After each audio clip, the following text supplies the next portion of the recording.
J-Mott here, Stretford, Paddock. That's Joe Smith. This is the Sheriff preview. Manchester United in the Europa League, Thursday nights, under the lights at Old Trafford. It doesn't get much bigger than that, does it? It doesn't.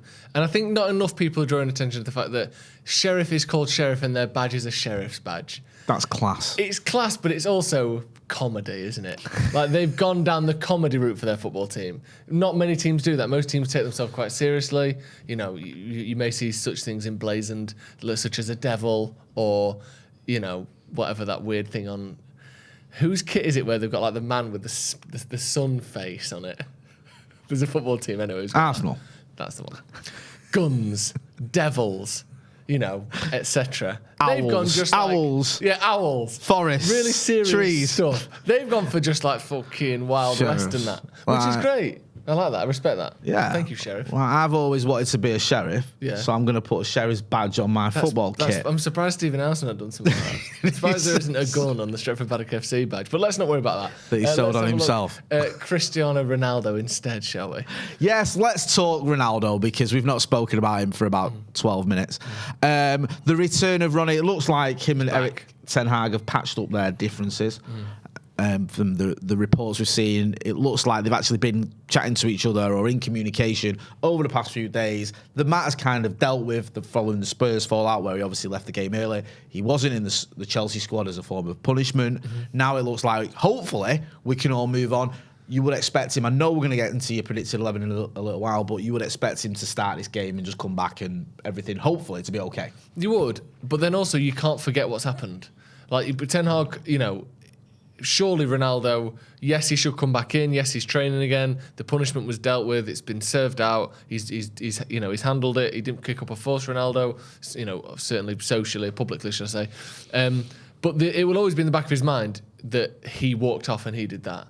Like, you don't lose your criminal record just because you're not in prison anymore. Like, he is a person known by Ten Hag. Eventually, do 10 years ago. Okay, sorry, Jay, you've lost yours. Unless they sent me the wrong paperwork. But it took a minute. It didn't take 3 days, did it? Do you know what I mean? So until this is expunged off his record, he's still, you know, Cristiano Ronaldo who fucked about last week. But I think for the purposes of a team working, a team gelling, a squad working, we need to now say, right, that's behind us. Until you do something again, you're treated like any other member of the squad. And I think, you know, with the injuries and the lack of options we have up front, he's bound to start tomorrow. And I think that's the way it should be. And I love the way Ten Hag has dealt with it top to bottom.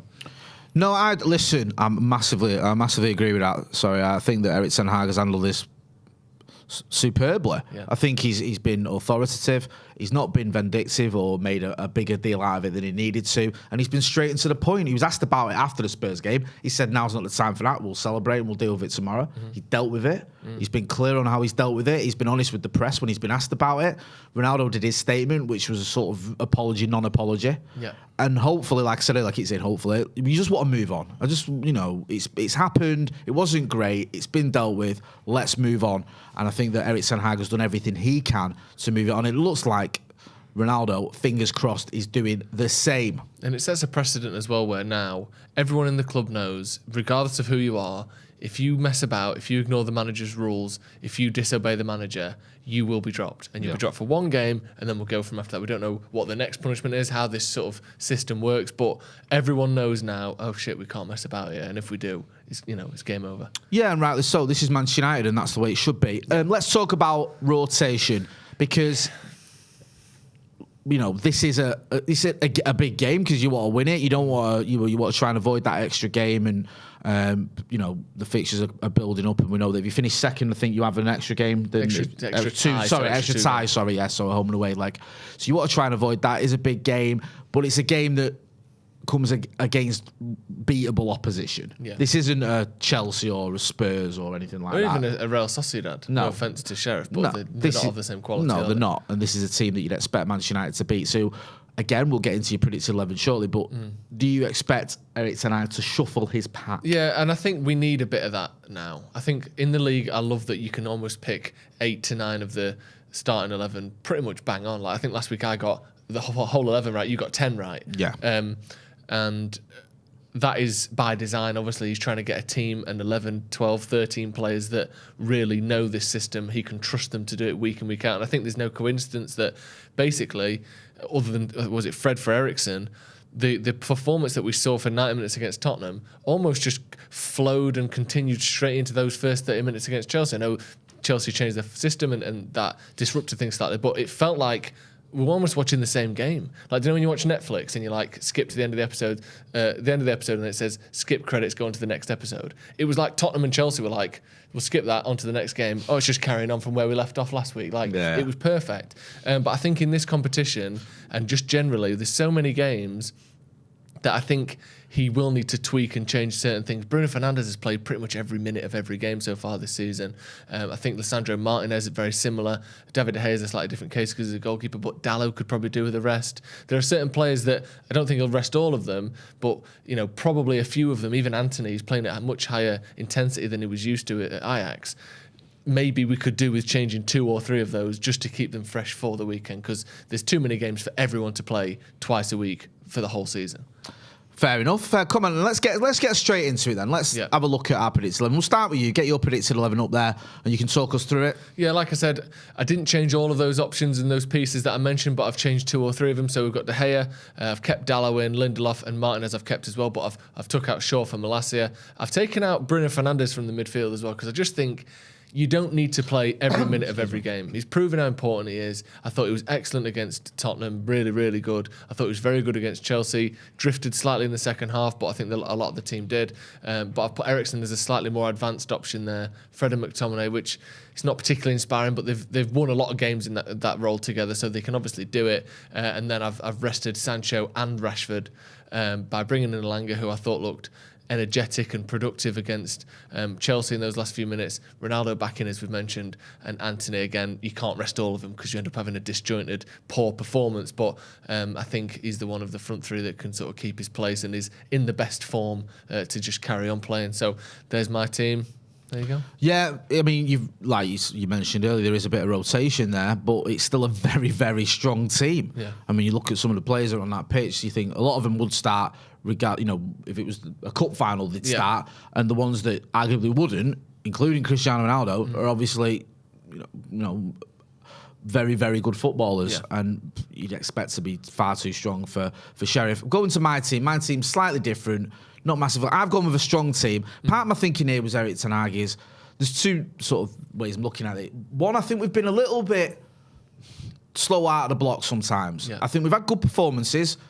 We had a good performance against Chelsea, good performance against Spurs. But in terms of goals, I think we've had to, most of our goals will be coming in the second half. I think there might be a case of just get at him, try and get some early goals. And then if you want to, bring in someone like an Elanga, maybe even bring in an Iqbal or someone for one of the midfielders if you've got a 2 or 3 goal cushion against the Sheriff side. So I've gone with a very strong sort of starting 11. And then I'm thinking in terms of rotation, which you mentioned, maybe he does it a bit back to front. So rather than starting with 1 or 2 and then maybe bringing on someone if you want to get a goal or if you just to give him a few more minutes, start with your strongest team. Hopefully after a half or an hour, you've got a 2-goal cushion, and then you can do a little bit of rotation and maybe rest. Bruno, you mentioned, has played a lot of football. Maybe Marcus Rashford could do with a bit of a breather. Even Anthony's played a lot of football of late. So that's my thinking there. I've gone with a stronger team with a view to having players like Elanga. I agree, he had a fantastic cameo against Chelsea. And maybe you've always got Fred or McTominay who can come in midfield, or maybe you bring in a Zidane Iqbal or someone like that and just give them a few minutes. It'd be nice to see one of the kids get some minutes, because I think that's one of the biggest bugbears of the Sociedad game. Because we lost that first game, and I think you mentioned this the other day on one of the videos, it sort of scuppered the plans a little bit to really rotate and really give some of the youngsters a chance. I know you just can't risk it now. You can't. You've got to win every game, and you can't say. And even like Ammonia, which was a game where you go, you'll give, maybe McNeil or maybe Savage or maybe Iqbal or Garnacho gets, a load of minutes there. And yet, both of those Ammonia games, we struggled to win. So it's been a little bit frustrating on that front. Let's move on to the opposition then. They've had a bit of drama, haven't they? Kid. Just sacked their manager today. Their manager is gone. Stepan Thomas resigns as the manager of FC Sheriff just 2 days before they face Manchester United. If that's, that's all they needed, really. I mean, no offence to Mr. Thomas, but you come into Old Trafford, the biggest game of your managerial career, finally taking your team out to the theatre of dreams in Europe. Yeah. Out to the theatre. Yes.